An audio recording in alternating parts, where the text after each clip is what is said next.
G'day, welcome to the show. Today, we're on a bit of a quest, a bit of a journey. So far, we're in Mount Isa, Australia's most isolated city, which would be enough of an outback adventure for some, but not us. We've got to get right out there. I'm going to go across the state line, over a hell of a lot of rugged country, and we're going to find what is called the Lost City.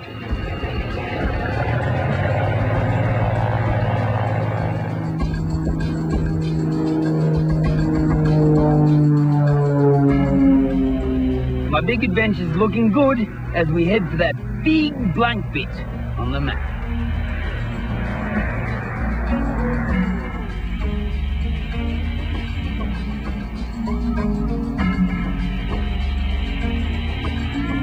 After 2 hours, we arrive at Cape Crawford. Funny name for a place that's in the middle of nowhere and not a drop of water in sight.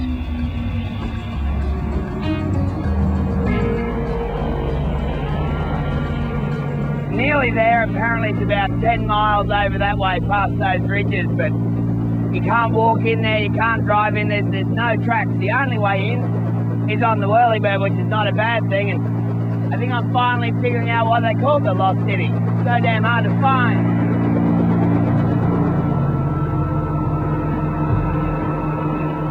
After takeoff, this big red land just rolls out before you.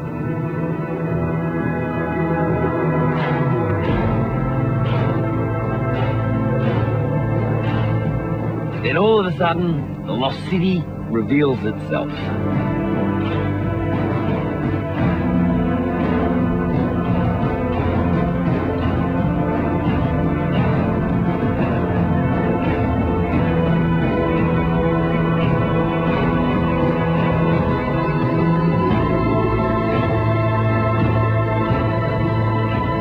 And there she goes. Finally here, and you can see it is a pretty impressive sight. Bungle's old as there's rock. Move over, boys. We got a newie. Lost City.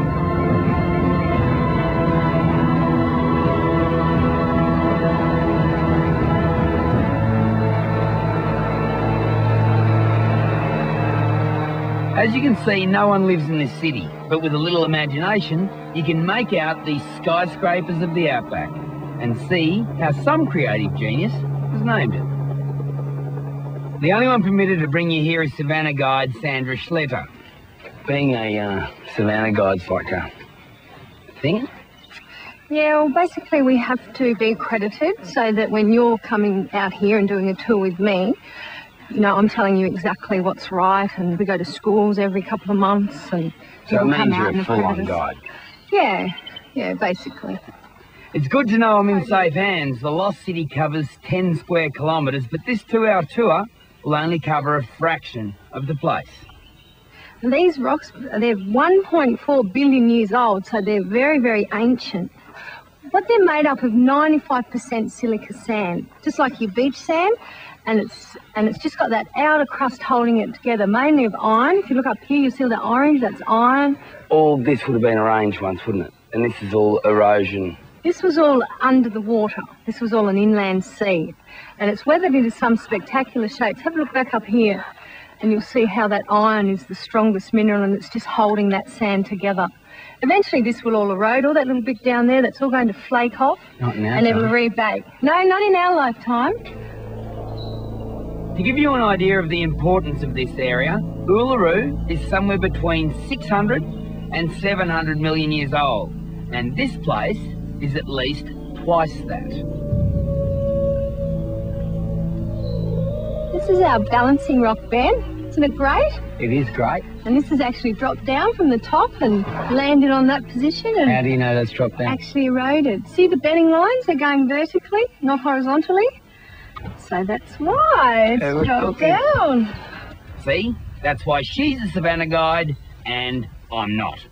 This is our native gardenia, and as you can see, it's got quite a magnificent fruit on it.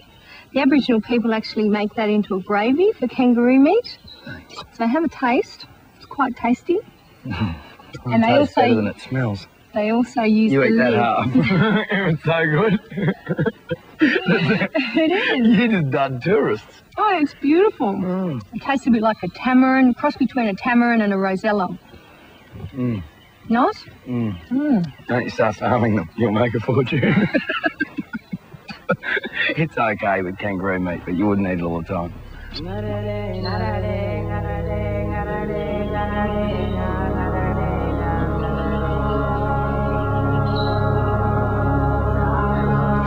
There's evidence here that there was Aboriginals at some stage. Now, if you have a look here, this is actually mounted police. Here's the body, the head, and the spear. The horse? Yeah, of the horse. We've got some goannas. So these are not very old then, if mounted police are painted? No, these paintings only date back to 1930. They're not very old at all. And they actually used to perform circumcision ceremonies out here. No. Yes. How do you know that? They did. And the main reason why they chose this area is because of these two trees. We've got the green plum, which is the anaesthetic, the snotty gobble, which is the antiseptic. So the boys who come in, circumcise, have a bit of a paint. Bird's nest. There's a little fairy martin's nest, so we're in the area. No, they left.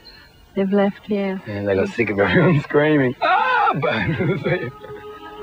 That's it. Anyone can find the lost city, but it is quite hard to get to, and that makes the adventure all the more satisfying when you do finally make this journey.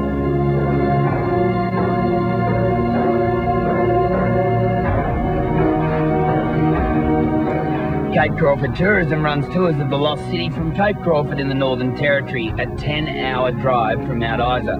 2-hour tours cost $170 per person, and they operate daily from April until October.